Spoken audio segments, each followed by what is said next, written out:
Model of Team Effectiveness, Unit 5, Lesson 2, Part 2. Success doesn't happen by accident, and successful teams don't just happen by accident. Research shows that if we want to set a team up for success, we need to do at least 3 things. We need to make it very clear what we expect of everyone on the team by defining their roles. We need to make it clear how the team is going to relate to each other, behave and act in pursuit of their goals. That's establishing the norms. And we need to make it clear what everyone is working towards. That involves setting the goals that will unify the team around the vision that they are working to achieve. Work team effectiveness in particular is based on the output, satisfaction, and capacity to adapt and learn. The productive output refers to the performance and the quality of task outputs that's defined by team goals and, of course, achieving them. Personal satisfaction refers to the ability of the team and their activities to meet the personal needs of their members. And if it does that, it'll increase individuals' commitment to the team. And of course, the capacity to adapt and learn refers to how the team absorbs new knowledge, applies greater skill and knowledge to a task, and how that helps in turn for the organization to respond to new opportunities or threats in the environment. This visual representation of work team effectiveness provides the structure for this chapter on leading teams. We can see that the model starts with the context that teams function in, specifically the organizational context. How are the teams led? What is the culture in the organization? What is the strategy and what is the team trying to achieve? How are people rewarded and how is control applied? And within the structure, there are the characteristics and types of teams and composition of the team. The team characteristics refer to how large the team is, how diverse is it, what kind of roles are filled in the team. Of course, we've discussed that teams can be self-managed and virtual even. And then, of course, the composition. What are the knowledge and skills of team members? What do they need to do? What are the benefits to belonging to the team, and are there any costs?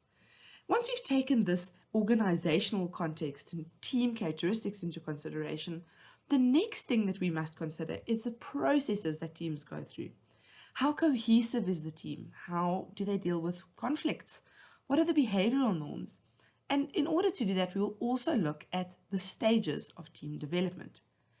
If all of these ingredients are well managed and attention and care is paid to them, then it will result in work team effectiveness, which we've just discussed. There'll be productive output, personal satisfaction, and it'll create and inform and enforce the capacity of team members to adapt and learn, and also the organization's ability to learn. It's clear that virtual teams are becoming more popular. This trend was well on its way, but the COVID-19 lockdowns and consequent work from home requirements have certainly sped up adoption of these kinds of trends. Traditionally, the reason that virtual teams are employed is because the team members are geographically dispersed, or the organization might have branches in several cities, provinces, countries, and they need people to cooperate and learn from organizational members that are not physically close to them. How we get this virtual team to work together is obviously supported by information technology and all of the advances in communication that make it far more easier to communicate with each other. That means that companies are no longer bound by having a team where everyone is physically located in exactly the same place. They can now assemble who they need to, the most talented people, and work across country, culture, and national boundaries. Of course, they need to manage all of these elements well, but the potential certainly exists, and advances in technology certainly support this. You can imagine that if we can have our team members working with each other across country boundaries, we can have far slimmer, soft structures, less people working for us, and it can also save the time and expense of flying people to all these destinations or always flying an expert in. We can now achieve some of these things with online meetings. Of course, how we build these teams in these virtual settings is very important, but the advantages are very attractive. Virtual teams obviously have their own unique challenges in addition to the normal challenges that come with teamwork. In particular, people that are not located in the same place can't simply go out for lunch and get to know each other or have a simple team building event on a Friday afternoon after work. So how the technology is used to build trust and relationships is very effective, very crucial for effective teamwork. We can't just assume that because we've put people into a team and they have the technology to communicate, that there will be positive norms that are established. One example that I've seen companies do that make extensive use of virtual teams is that once a year or once every 2 years, they will have a company conference for everyone that works in the region to see each other face to face, to do some team building, to build some relationships. And it's not really optional to attend that conference. They want to create a depth of relationship that can then be maintained through these virtual means. The organization is to be very purposeful about how they're going to shape the culture while people are working remotely and from different settings and using all of this technology to reduce the physical distance between them. It also means that the organization needs to find mechanisms and ways with regards to the control systems to monitor the progress. What is the team supposed to do? Are they on task? Are we rewarding the right people? Are we keeping checks on the right people? We don't want to revert to micromanagement here, but if the team has no check-in procedures, there are no systems that are tracking where they are in certain procedures, it's very possible for the virtual team not to live up to its full potential. Let's look at some of the positive things, the practices that can be used to create effective virtual teams. Using technology to build relationships. While we have excellent communication technology, it doesn't automatically enhance communication. Some strategies that companies can use to do this is virtual message boards. If you think about the traditional version where people's achievements and notices are placed on a pin board in the coffee area so everyone can see who's the employee of the month or who had the highest sales, finding digital ways of recognizing people, keeping them in touch, keeping everyone motivated are incredibly important. Managing that socialization online can support team relationships. Another important aspect is shaping the appropriate culture through technology. Is it a safe virtual space? We now know after the lockdowns of COVID-19 that there's a particular kind of fatigue that comes from sitting in online meetings for hours on end. And with these lessons that we've learned, how can we use the best of technology and minimize the worst? Simple company policies like having the video on so everyone can greet each other and then turning the video off to conserve bandwidth, but also just place less pressure on everyone to have a game face for 2 or 3 hours can make it much easier for everyone to work together. There are also some cultural components that must be considered here. There are some religious ideas about whether people feel comfortable with regards to being on camera or not. And obviously ways have to be found to accommodate the different comfort levels that people have. If the team manager is aware of all of these things and sensitive to them, it's still possible to use technology very positively and constructively. And lastly, monitoring progress and rewards. I really believe that incentives drive behavior. So if we are not looking at what people are doing and we're designing rewards that are unhinged from the important goals we want to achieve, we simply won't achieve them. It's important that what we're rewarding and how we're rewarding people aligns with what the organization wants to achieve. There are some very simple ways of doing this, and you might have heard the stories during the COVID lockdowns of different workplaces measuring without permission in certain instances, but measuring, how many keystrokes at what time of day were their employees doing, how often were they logging into the system. And all of these are soft measures of seeing, well, are people working? Now, what this helps them to do is to know they can manage by exception. If someone has not logged into the company system for a week, it's fair to assume that not much is happening there. The targets, scorecards, recognition, ceremonies that need to take place in order to align incentives and behavior can all take place online, but you need to be sensitive to all of the dynamics, especially the cultural elements that could come into play. An important aspect that merits consideration is what are the ideal team characteristics? Because if we're setting out to purposefully use teams in the organization, we want to design them for optimal effectiveness. There has been some research to suggest that the optimum team membership size is 5. The idea behind this is if we add more members, some people can hide from the work, engage in social loafing, not be very active participants, and that will not lead to better performance.